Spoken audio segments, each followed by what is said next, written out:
रात के 12 बज रहे हैं और ये ट्रेन अपनी रफ्तार से चल रही है और इस ट्रेन की इस बोगी में खाली 2 लड़कियां बैठी हैं और कोई भी नहीं है। सब बहुत सुनसान सा लग रहा है। ऐसा लग रहा है कुछ बहुत ख़तरनाक होने वाला है। और इस बोगी में ये दोनों लड़कियां एकदम शांति से बैठी होती हैं। तभी 2 लड़के आते हैं और ये बदमाश लग रहे हैं और अचानक से इस लड़की को ज़बरदस्ती ले जाने लगते हैं और निशा देख रही होती है और इस लड़की को ट्रेन से बाहर फेंक देते हैं। निशा चौंक जाती है और डरी हुई होती है और दोनों लड़के चले जाते हैं और वो लड़की मर गई होती है और निशा अपने स्टेशन पे उतरती है और अपने घर में लेटी होती है और उसी इंसिडेंट के बारे में सोच रही है। और अचानक से वो लड़की का चेहरा सामने आ जाता है और निशा डर जाती है और वो लड़की गायब हो जाती है। अब अगले दिन निशा ऑफिस में काम कर रही है और ये बात वो अपनी दोस्त से बताती है। निशा अपनी दोस्त से बोलती है, अनीता, कल मैं ट्रेन से आ रही थी और 2 लड़के आए और मेरे पीछे वाली लड़की को ज़बरदस्ती ट्रेन के बाहर फेंक दिया। अनीता बोलती है, क्या? कौन थे वो लोग? पता नहीं यार, मैं बहुत डर गई थी। तो तुमने पुलिस को नहीं बताया? नहीं, मैंने नहीं बताया, मैं बहुत डर गई थी तो सीधे मैं अपने घर आ गई। चलो कोई नहीं, तुम दूसरी ट्रेन से चली जाना अपने घर आज। अब रात हो जाती है और निशा दूसरी ट्रेन से जा रही है और ट्रेन में कोई नहीं होता है और फिर से वही 2 लड़के आते हैं और फिर से एक लड़की को ट्रेन से बाहर फेंक देते हैं और निशा चौंक जाती है और निशा देखती है और दोनों लड़के वहाँ पे नहीं होते हैं। अरे यार, ये क्या था? वही दोनों लड़के तो थे ये। मैं क्या करूँ, कुछ समझ में नहीं आ रहा है। और स्टेशन आता है और निशा ट्रेन से उतर के अपने घर चली जाती है। रात को निशा अपने कमरे में सो रही होती है और फिर से निशा को ये वाली लड़की सामने आ जाती है। निशा एकदम चौंक जाती है और फिर से लड़की गायब हो जाती है। निशा अपने आप से ही बोलती है, ये कहीं मेरा वहम तो नहीं है? मैं क्या करूं, कुछ समझ में नहीं आ रहा है मुझे।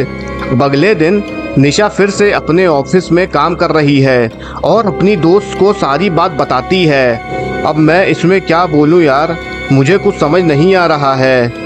निशा बोलती है, अब मैं अपने घर पैदल जाऊंगी। क्या दिमाग खराब है क्या तुम्हारा? 70 किलोमीटर पैदल जाओगी? तो मैं क्या करूं बताओ तुम। देखो निशा, तुम्हें भी पता है इस इलाके में कभी 2 ट्रेन ही जाती हैं और कोई सवारी भी नहीं है यहाँ पे। तुम एक काम करो, आराम से जाओ और दूसरी जॉब ढूंढो। जब जॉब मिल जाए तो ये वाली जॉब छोड़ देना। अब रात हो जाती है और निशा ट्रेन से जा रही होती है और फिर से एक लड़की बैठी होती है और फिर से यही 2 लड़के आते हैं और इस लड़की को भी ट्रेन से बाहर फेंक देते हैं और दोनों गायब हो जाते हैं। और निशा अब बहुत परेशान रहती है और स्टेशन आ जाता है। निशा उतर जाती है और अपने घर में बैठी होती है और इंसिडेंट के बारे में सोच रही है और तीनों लड़कियां एक साथ आ जाती हैं और निशा बोलती है, तुम सब कौन हो? चली जाओ यहाँ से, मुझे परेशान मत करो। तीनों लड़कियां फिर से गायब हो जाती हैं और ये सिलसिला निशा के साथ कुछ दिन तक चलता रहता है। निशा अपने घर पे होती है और उसकी दोस्त भी होती है। यार अनीता, मैं क्या करूं, मुझे वो सब मार देंगे, मुझे बहुत डर लगता है, तुम कुछ करो यार।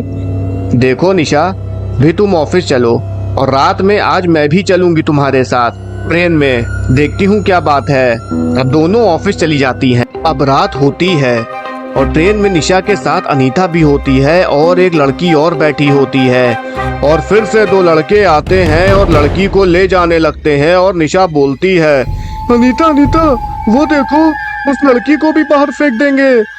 अनीता कुछ करो तुम। अरे कौन है वहाँ पे? कोई भी तो नहीं है, कोई लड़की नहीं है इस ट्रेन में। मेरे और तुम्हारे अलावा कोई भी नहीं है। क्या हो गया है यार तुम्हें? तुम पागल हो क्या? वो देखो, उसको ट्रेन से फेंक रहे हैं। निशा, तुम मेरे साथ चलो।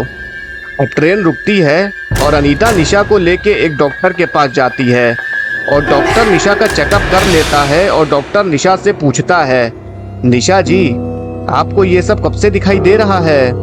डॉक्टर साहब, 15 दिनों से। ये सब चीजें मेरे साथ हो रही हैं। निशा जी, आप जरा बाहर जाके बैठिए। निशा बाहर चली जाती है। अनीता जी, मैंने निशा जी का चेकअप किया। मैं आपको बता दूं, निशा जी को साइजोफ्रेनिया नामक बीमारी हो गई है। क्या? ये कौन सी बीमारी होती है डॉक्टर साहब? इस बीमारी में इंसान को ऐसी चीजें दिखने लगती हैं जो असल में है नहीं, और यही निशा जी के साथ हो रहा है। तो ये कैसे ठीक होगा डॉक्टर साहब? पता नहीं, कुछ कह नहीं सकते हैं। कल भी सही हो सकता है, एक हफ्ता भी लग सकता है, एक साल भी लग सकता है। हम कुछ कह नहीं सकते हैं। अनीता परेशान सी होती है और निशा को ले जाती है, और रात को निशा इन सबसे बातें कर रही होती है जो असल में है ही नहीं। दोस्तों, निशा को साइजोफ्रेनिया नामक बीमारी होती है, और निशा के साथ जो कुछ भी हो रहा था वो सब असल में कुछ था ही नहीं। तो दोस्तों, यही पूरी कहानी थी।